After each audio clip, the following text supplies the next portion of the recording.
to me or question them. Good afternoon. Thank you for coming. Everyone that's watching online, you just missed some amazing praise and worship. Thank you. That was beautiful. And if you come here for nothing but the music, we got that. And that's worship. And I believe we entered the presence of the Lord there for a little while. Let's go to the Lord in prayer. Dear Heavenly Father, we just thank you for today. We thank you for your grace. We thank you for your mercy. And we just love you, Lord. Father, I just ask you that as I speak today, Lord, I only say the things that you would have me to say, that your Spirit talks through me today, Lord. I thank you, Father, for opening the hearts of each and every one of the women who are listening online, who are here today, Lord, and helping them to receive the seeds that you have to plant, to fertilize, to water, and to grow, Lord, so that they may produce fruit for your kingdom. We thank you, Father, and we love you in Jesus' name. So, I started working on a different lesson. That one's probably going to be next month if I get it finished. I start reading on things, and then the Lord gives me revelation, and I'm like, oh, we're going to get this one done quick.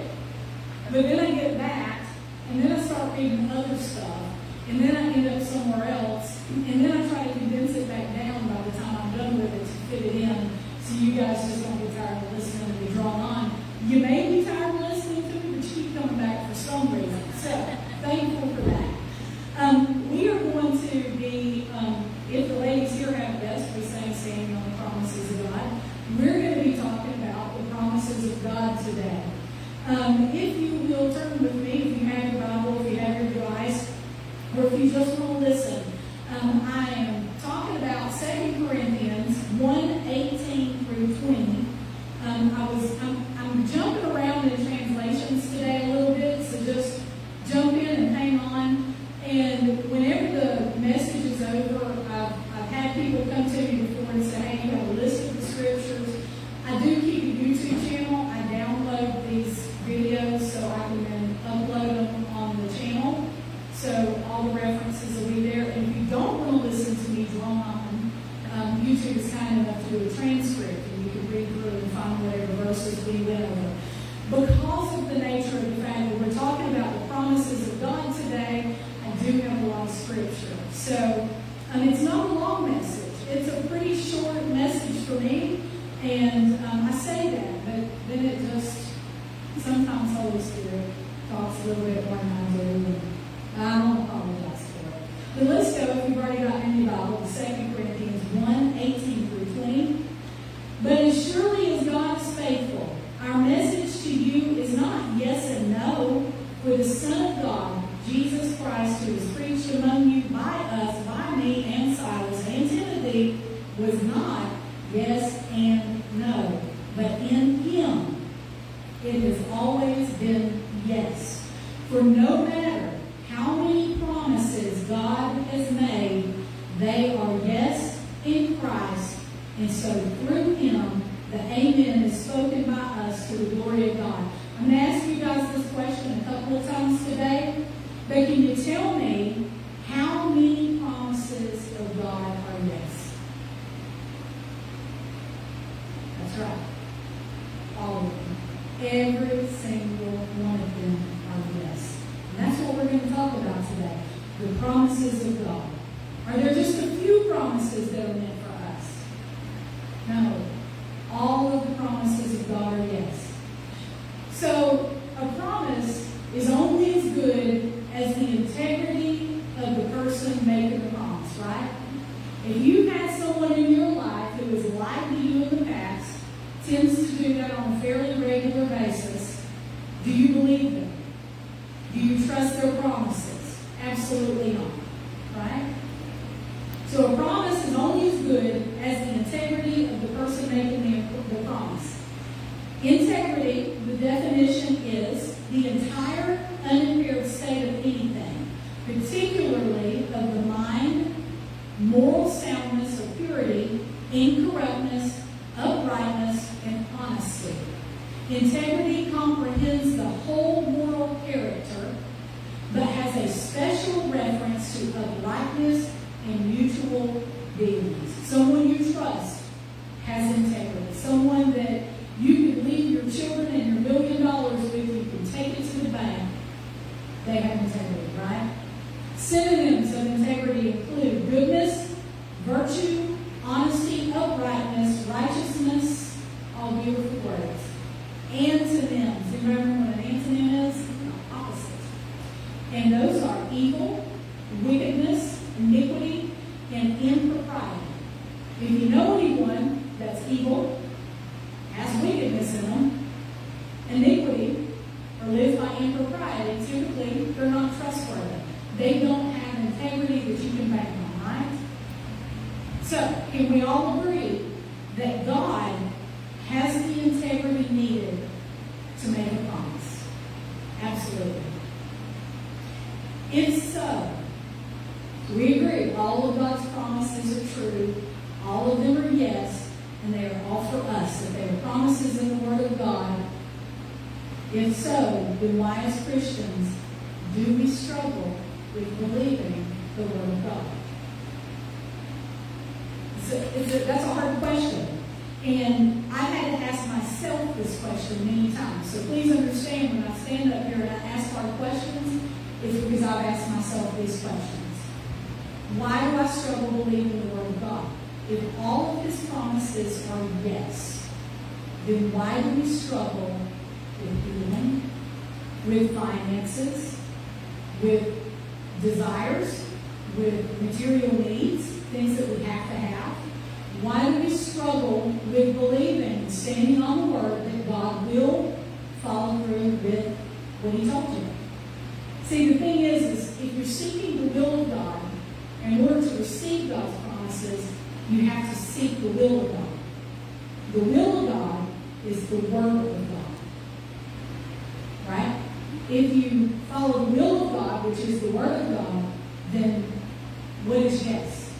The promises of God are included in the will of God. So the catch is we have to be in the will of God in order for that yes promise to be ours. I have heard very well-meaning pastors and evangelists, not the pastor in the room, never heard her say this one. Sometimes his answer is yes, and sometimes his answer is no. Well, sister, if we're standing on the promise that God put in the Bible, when would his answer be no? The other one that I hear is, well, you never know what God's going to do. Do we not have the mind of Christ? My very favorite, God works in mysterious ways. Please show me where that is in the Bible. Because I can show you the words that contradict that God works in mysterious ways. If you are standing on Scripture and God's promises, the answer will not be no. The answer will always be yes. Isn't that what we just read in 2 Corinthians? All the promises of God are yes. If you are standing on Scripture and God's promises, you will know what God will do. You never know what He'll do. Yes, you do. And if you're standing on Scripture and God's promises, God's ways will not be mysterious to you. God does not seek to be mysterious. Sometimes God's timing is different than what we think His timing should be for revelation, but His ways are not mysterious. 1 Corinthians 2:16, since we're doing Scripture and promises, I'm just going to flip to a bunch of stuff. You guys can either come with me or hang out and listen. 1 Corinthians 2:16 says, let's back it up to 15. The person with the Spirit makes judgments about all things, but such a person is not subject to merely human judgments. For who has known the mind of the Lord so as to instruct him? But we have the mind of Christ. So if we have the mind of Christ, we have the divine ability to understand what the Lord wants from us and what His will is for us. I guarantee you that you can find the answer, not just to an answer, but to every single question and problem you have in this life in the Word of God. Do you hear me? You can find an answer to every single question that you have in the Word of God. What does a politician say? This is my message and I agree with that statement. And I can prove it because I've been there. And I have asked God so many things, but I have to seek Him through His Word in order to find it. Sometimes He does and sometimes He doesn't is a cop-out. When we don't receive what we think we should be receiving from the Lord as quickly as we think we should be receiving it, well, sometimes He doesn't. This is just what I'm laboring with the rest of my life. I make it funny, but it's serious. We all do these things. When we don't get our answers quickly, we don't get them timely, you have to remember that God is not finite. We are. God is eternal. Man-made time. And whenever we try to take an eternal God that has lived in the past and has created the past, because there wasn't one, He's created the present and the future. He can move through all parts of time that we have no concept of. And then we try to take that and we try to pull it into time that man created. God did not create. He created for man. But we can't pull God into our time and make things the way we want to have them, or we picture them. Well, it's just not God's will. That's what we say, isn't it? What's the point in praying if sometimes God does and sometimes He doesn't? After our meetings, we always have an opportunity for people to come up and have their hands laid on and pray with. If there was no purpose and God sometimes does and sometimes doesn't, why would we lay hands on Him and beseech the Lord for certain things and stand on Scripture with you?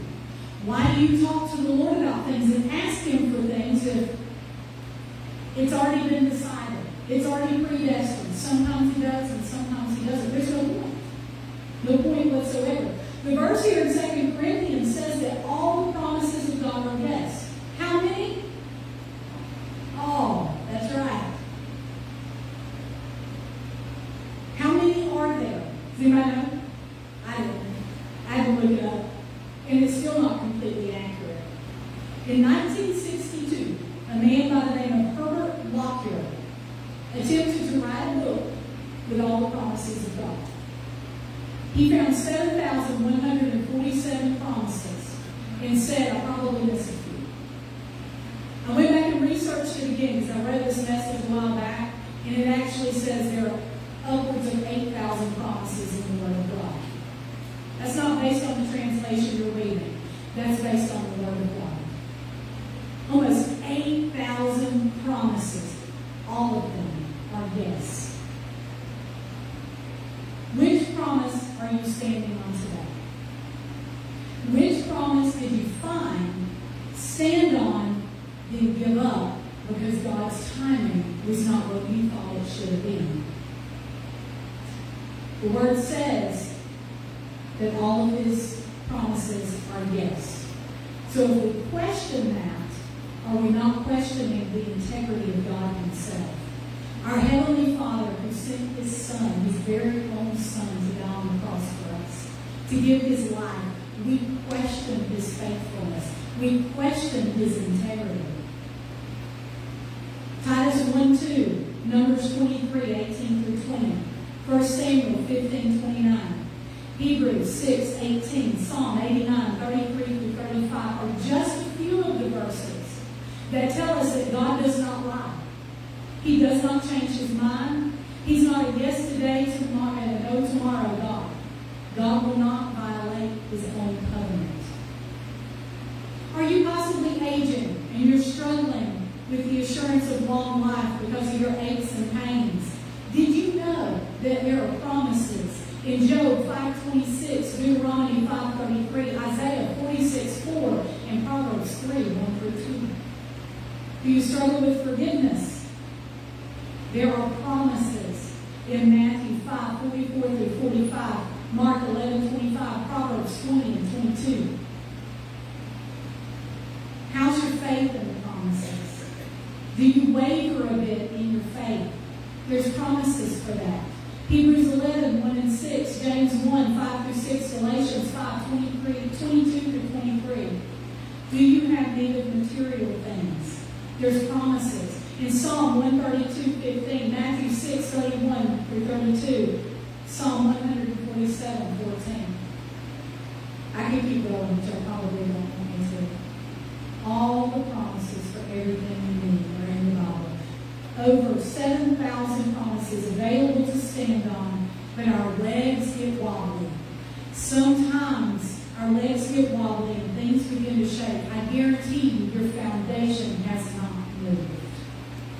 The foundation, the cornerstone, Jesus himself, is not moving. God does not move off of his word.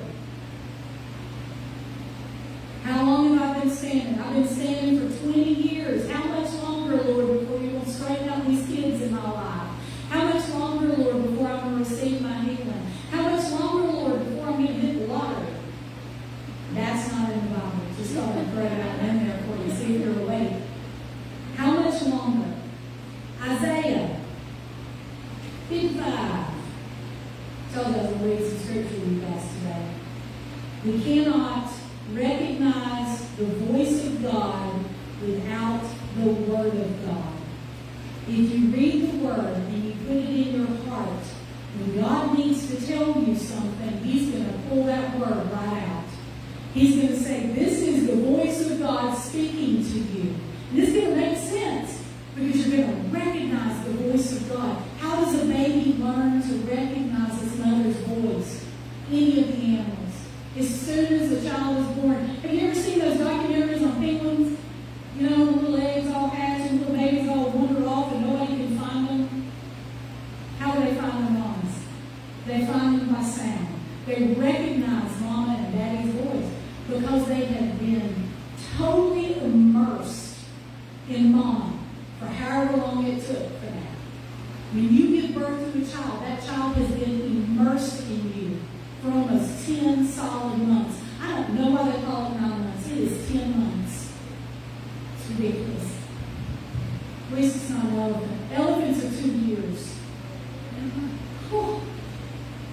9 months that child's in you and listens to you. She or he know your voice. They know your heartbeat. How immersed have you stayed in the Word of God to hear his voice, to know it's him when he speaks to you? The Word says that you will recognize your shepherd's voice and you won't listen to the strangers. How do you recognize it? By putting the Word of God in your heart.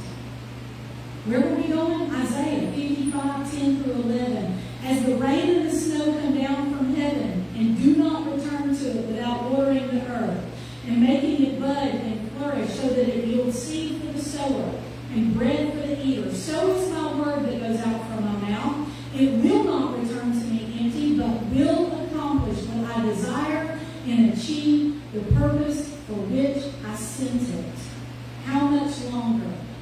As long as it takes for my word to do its good work. It will do its good work.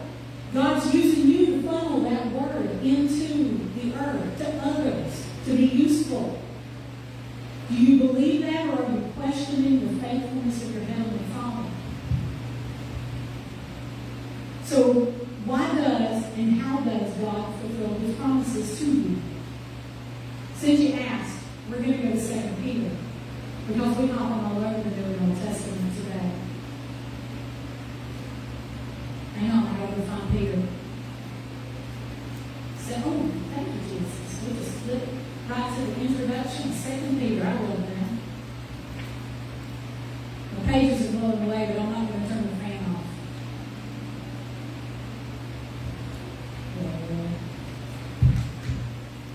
Sorry. 2 Peter 1:3-4. Now listen, if we're going to learn something for somebody that didn't believe the promises of God and had some wobbly legs, that had a good foundation, Peter's the man we need to learn from.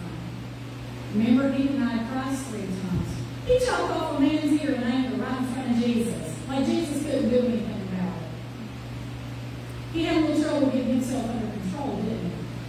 I too have had a little trouble getting myself under control. It happens. 2 Peter 1-4. His divine prayer has given us everything we need for life and godliness through our knowledge of Him who called us by His own glory and goodness. Through these, He has given us His very great and precious promises. How many of them? All of them. What's the answer to them? Yes. So that through them you may participate in the divine nature and escape the corruption in the world caused by evil desires. Where do those promises come from? From His divine power. How do they get to us? Through His glory and His goodness. Why? So we can participate in the divine nature and escape corruption caused by evil desires. This is why our original text says all the promises of God are yes, and through Him the answer is spoken by us to the glory of God. His promises come to us through His glory and goodness. We receive and show Him our thankfulness through honoring His glory. What I just read in Isaiah ties together beautifully. His word comes through us, right? What does it say? Because of His divine power, His word comes through us. And our original text says, all the promises of God are yes, with our amen, or so be it. When His word goes through in order to do its good work, the word says that it returns to Him, it's not void. It has done its good work. I asked the Lord one time, said, how does your word return to you? I don't understand that. He said, through the praises of my righteous. When it's done its good work, we are thankful. Amen. So be it. And we praise Him for His goodness and His glory. Through this, we get to participate in His divine nature and escape the corruption caused by evil desires. God has given me a promise about something through His goodness and His glory, His nature, His integrity. I receive, I say amen, give glory to Him. I stand in the shelter of the Most High. I rest in the shadow of the Almighty. Does anybody know what psalm that is? Psalm 91. We stand in the shelter of the Most High. We rest in the shadow of the Almighty. How do we do that? Through the will of God, which includes all the promises of God that are good for us. So, most everybody's response is, I'm not evil. I could be evil even if I don't stand on the promises of God. Don't we? Don't we stand on the promise that the Lord says He will deliver us from anger? But yet we let our flesh get control of us sometimes and we lose it, right? We get angry, we get fearful, we get anxious, we use bad words, we hurt people. Those are evil desires. That's what this is referring to. God's word says yes to long life for you. Every time you turn around, though, you're talking about your pains and your aches and what the doctor said and what your life expectancy is. What did God tell you? What did God say? What purpose does God have for you as you continue to stand and you say amen? The promise is for me. I'm standing on a strong foundation. What promise am I standing on I'm not going to have wobbly legs because my foundation is strong. When we turn around and we say, but Lord, I'm not seeing your healing. I'm not seeing the cash I need to make this happen. I'm not seeing the promises that you have. Are you questioning the faithfulness and the integrity of the Lord? You know, that kind of reminds me of the book of Job. When Job got to the end, and then God takes the last few chapters, and he's like, were you there? Were you there when I made the earth? Were you there when I formed the things that I formed? It makes you take a step back whenever you realize that you're questioning the integrity of your Heavenly Father. It makes me look at those promises and go, the only one who would give his son for me, gave me all these promises. At the very least, I can trust his faithfulness. I can trust his integrity. God's word says that I don't have to want for clothing. I don't have to want for a roof over my head. Needs for my daily living. But then constantly some of us are speaking and saying, well, I can't afford this. I don't have food. What am I going to do?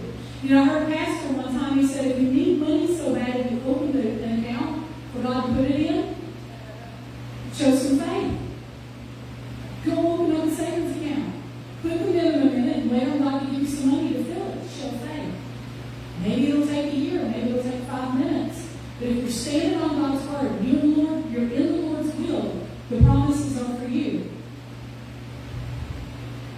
The word says that his yes is to be responded to by our amen, not, oh God, where did you go? To be responded to by our amen. Lord, thank you for these kids. I know that your word says that I'll raise them in the way they should go, and when they are old, they will not depart from me. I stand on your word, and I know that's true. Lord, your word says that by Jesus' stripes I was healed 2,000 years ago. I continue to stand on your word, and I thank you, and I praise you for it. I don't need to keep asking God over and over. Every now and again, I remind him of his promises, and I thank him for his promises. I've not always done that. That's a very, very, very hard lesson to learn. And there are many of those situations that come up daily that I have to learn to take them and go, oh, this is another one of those things. I got to put it over here. I have to say thank you. Not for the malady. I don't thank you for the malady. God does not make us sick. God does not cause us to be poor. God does not create chaos in our lives. The word said that Satan comes to steal, kill, and destroy. But as long as I'm standing in the will of God, I know that it will be used for the glory of God, and the Lord will deliver me from it. I may not see it tomorrow, maybe 20 years, but I know, standing on the promises of God, that I have this deliverance. 2 Peter goes on to tell us that by receiving his promises, escaping corruption, that we will add to our faith. This is what happens when we stand on these promises. We add to our faith goodness, to goodness, knowledge, to knowledge, self-control. How does that happen? We're standing in faith. Okay, I've got faith.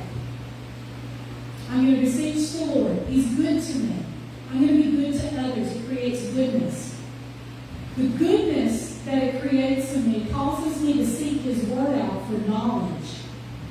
And then knowledge to self-control. Well, as I have more knowledge about the word of God, and I recognize more the voice of God because I'm standing on those promises, it helps me to be self-controlled in what I do.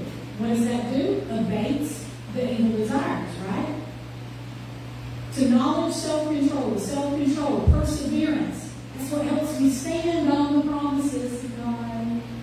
And the perseverance, godliness, causes me to be a better person. Causes me to want to walk and live the way Jesus did. Godliness causes brotherly kindness. Oh, I'm nice to people. Nice to everybody I have to be nice to. No, I'm nice to everybody. Not just the people I have to be nice to. And what does brotherly kindness create within us? Love. The love of God himself. Through God's glory and goodness, we have promises. Through his promises, we have divine nature. And through this divine nature, we have love, which is the fruit of the Spirit. And it makes us effective and productive in our knowledge of our Lord. The Amplified says that it will make you fruitful, bearing fruit. And it goes on to say, the Amplified does it in verse 9, whoever lacks these qualities, these are our antonyms, right? Whoever lacks these qualities is blind, spiritually, short-sighted, seeing only what is meant to him, and has become oblivious to the fact that he longer that we say, oh God, where are you? And I question his integrity, the further away from God I remove myself. God never moves away from you. We remove ourselves from God. The Word says if you seek him, if you draw nigh unto him, he will draw nigh unto you. But when we're lacking these qualities, we fall short of that. And then verse 10 says to be more eager, to make certain about his calling and choosing you. Be sure that your behavior reflects and confirms your relationship with God. This is the Amplified and 11, because it tends to be a bit more detailed and tell me all the things I missed out on. For by doing these things, actively developing these virtues, you will never stumble in your spiritual growth and will live a life that leads others away from sin. In other words, when you're walking in the promises of God, because they're all yes, you will be living a life that others will want. And here's the kicker, what the Lord showed me. When we don't, when we waver on those promises, and we continue to talk about how terrible life is, instead of uplifting the Lord and replacing those thoughts with his word and having that integrity, that brotherly kindness, and that love, you're not just affecting yourself, you're affecting others. And what the Lord showed me is it's not all about you. It's not all about me. We are ambassadors here for Christ. What fruit are we sharing? What example are we showing others by simply not standing on the promise and agreeing that God's promises are yes, they are yours? Maybe it takes a little bit of work to dig into his word to learn who he is and whose you are. But as you develop that relationship as his ambassador here on earth, you develop and become the woman that he's called you to be. The woman that matches his divine nature with integrity, with goodness, with righteousness, with brotherly love. You become who God has called you to be, not for you, but for someone else. Through God's glory and goodness, we have promises. Promises that if we stand on them and believe on them, we will make eternal differences in other lives. And remember that as we are looking at time and we are finite, the differences that you make in someone else's life is eternal. You're making differences into the eternity of someone else. Because the difference you make in them is going to depend generationally on how they make a difference in someone else. Maybe 10 generations down, that integrity flows. Someone gets saved that would have never been saved had you not continued to stand on that promise. You would not continue to stand and believe that the Lord's word would come forth and do what he said it would do. I know that everyone you talk to says the prayers of a mother just seem to make all the difference. The prayers of my great-great-great-grandmothers make all the difference. The ones who spent time on their knees praying not only for their children, but their children's children and their children's children. The word is eternal. It will take as long as it needs to do its good work. You stand on the word. You stand on those promises that God gave you. Isaiah 53:4, we are almost done, I promise.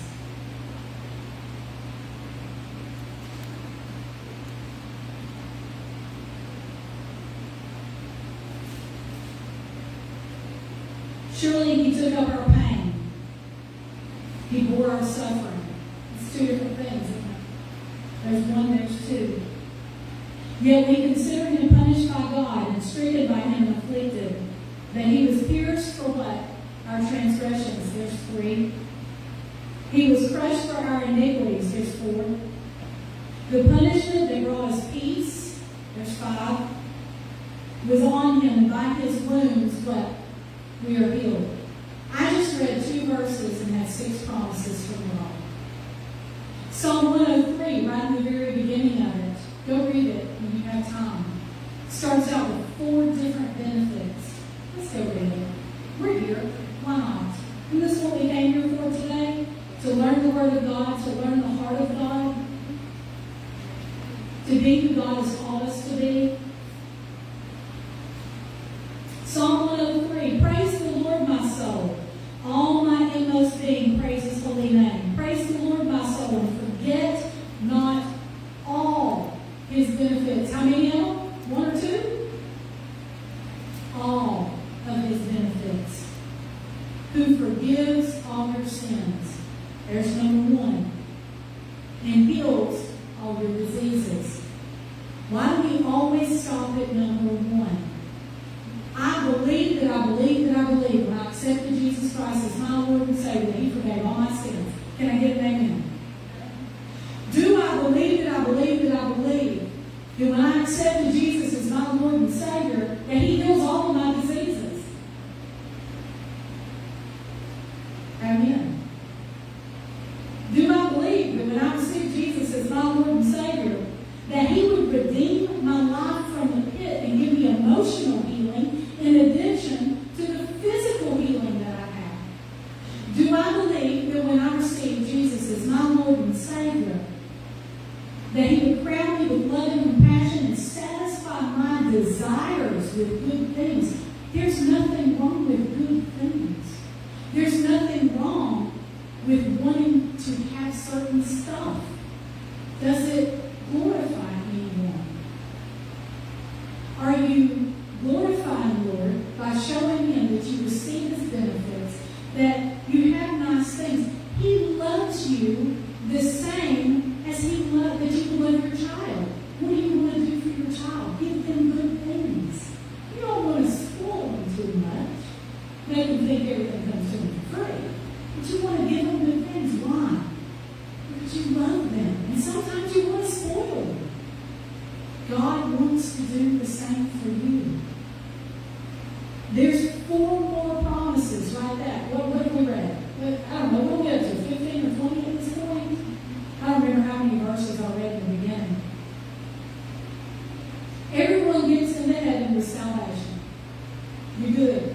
You're in. You got a foot in the door. But what about all the rest of it? What's the point behind standing on the promises of God? They are for you, but it's not all about you. When we walk around living defeated lives, we cause others to have defeated lives. We cause generationally eternity to change because we could not stand on a promise. But I do promise you this. If God needs you in someone's life to say something, to be that person that you were not, God will put someone in your life and He will change their life. He'll just use somebody else. He never lets somebody down because of me. And I'm thankful for that. I've made those mistakes in my life. I'm sure all of us have. But once we know the difference, there's such an importance.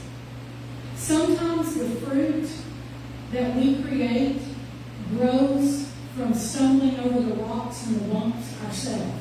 Sometimes our fruit's a little bruised. Maybe it's a little janky. I went out to, I had a couple little raised gardens that my daughter-in-law actually encouraged me to do, and I put some squash plants in them. Now you guys know, whenever you plant a little squash plant, it's about like this, right? Or you plant a seed, it's tiny. So I had these perfect looking little raised beds with my little tomato plants and my little bell pepper plants and my yellow squash and my zucchini and all the beautiful little things. And I had chickens and I let them out in the evening.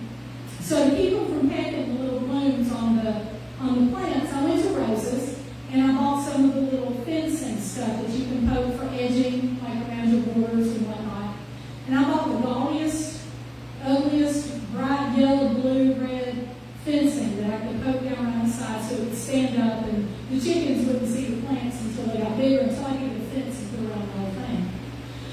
Before I got the fence and put around the whole thing, this has nothing to do with that, but there was a deer that decided to eat most of my bell pepper, part of my squash, which may have hindered my fruit a little bit, and all of my lettuce. That being said, I'll harbor no ill will. I forgive him in Jesus' name. But I had to go back and put a fence around it, keep him out. But what I didn't notice once my squash started coming in, squash hides under those big old leaves. You can't see them. So I go digging up in there trying to find all my squash that's ready. And I saw a big one. I was like, oh. So I reached down to get it. They let loose pretty good. And I pulled on it and it wouldn't come out. I'm like, what you doing down there? So I get under, I finally get down there and I look. This squash had a rough time, and I do blame the deer for this. He evidently had to turn where he was growing, and he had to grow when he was little under the little Doggy Rose's fence. And then he got bigger after he grew under the fence. So now the fence has pinned my poor little squash down into the dirt. And I finally was able to get it loose. I pulled this little guy out. He was huge. But what did it do? It made him stronger, right? He had a janky spot right in the middle of him. And I'm like, that is the ugliest squash I've ever had. But you know what? He persevered.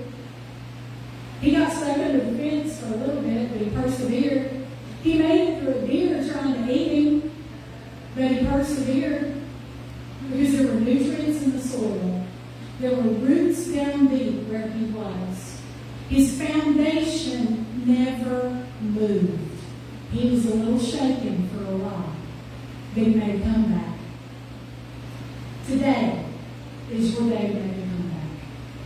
Today is your day to say, some of my fruit looks a little janky. Those are the places where the Lord picked me up. He brushed me off, and he said, you're doing a good job, and I love you. All of your sins in the past, I have gone back for you, and I have erased every single one of them. I don't even know they're there because I erased them. I'm not finite. I can move through eternity in the direction I need to go. So we're going to move on beyond the janky part of your fruit. We're going to be thankful that you learned the lesson. You learned to protect yourself when you were in a bad place. You learn to protect yourself with the Word of God so your roots would grow deeper. So you could make a comeback for me. Today is the first day of the rest of your life. This moment right now is the first moment of the rest of every single one of your lives. Every promise that God has made in this Word is yes. It's not mysterious. There's no question as to whether He loves you or not, or He wants you healed, or He wants you to be able to have a roof over your head. I guarantee there are promises for everything in here. I'm going to tell you a story and then I'm going to close. I know I talked enough. It's not short. I didn't need to. It was a misspeak. Back in 08, 09, 10, when the economy collapsed, I was doing real estate. And it was so important that we had a strong foundation and stood on the promises of God as a husband and wife, so we didn't lose everything we owned. I was doing real estate, my husband was building. It was a rough time. I don't know if you guys remember any of that. There were a lot of people that lost their homes.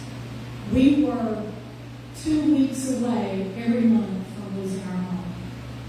The notices from my mortgage company in the mailbox said, ma'am, if you don't make a payment in a couple of weeks, you may as well move out because we're coming to take your house. It's not because they wanted my house, because they hadn't paid for it. That's what happens. We were in a rough place. And I sat down with the Lord and I said, Lord, your word says this, and that. And I dug in the word and I found all of my promises. And this is the deal, y'all. You can stop and say, Jesus, you said you healed me, so I believe it. Did you go find the verse? Did you find all the other verses? Did you dig into His Word until you could audibly hear the voice of God saying, sister, that promise is for you. Yes, I will do that. So I found all my promises and I made a list. I made a list of everything that we needed, everything that would be great to make things more comfortable in the future, and everything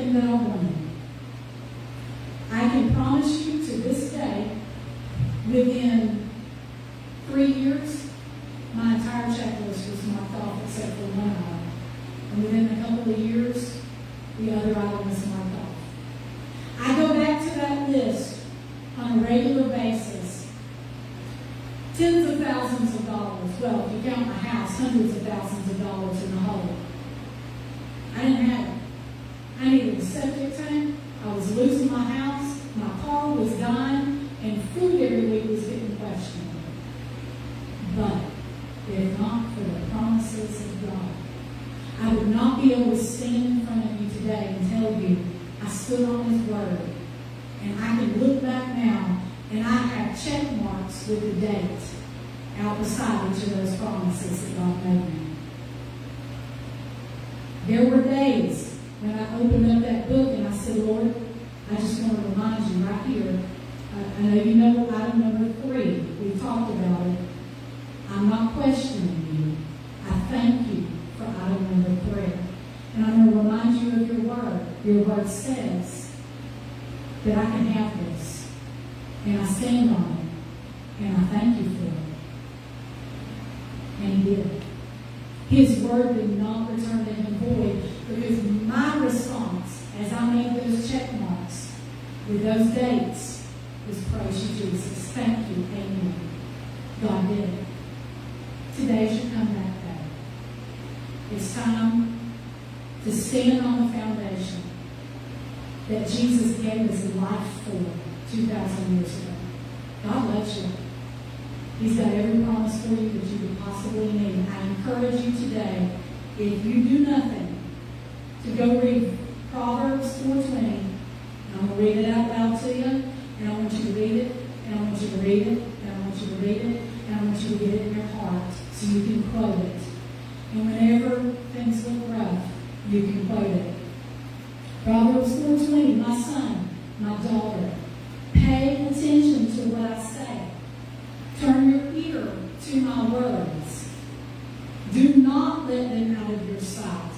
Keep them within your heart, for they are life to those who find them, and health to one's whole body. Above all else, guard your heart, for everything you do flows from it. That's pretty self-explanatory. Keep the word before your eyes, and I promise you it will grow roots in your heart and create fruit, janky or not, for others. God will use it for His good. Let's go to the Lord in prayer.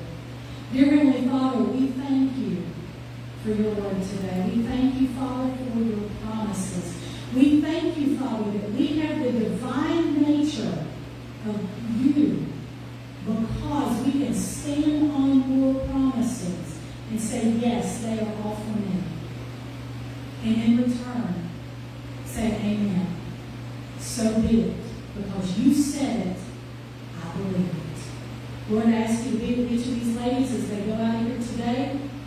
I thank you, Father, for using them as blessings in other people's lives, Lord. And we thank you, Father, that as your word has gone forth from here today, that it will not return to you void. In Jesus' precious name we pray. Amen.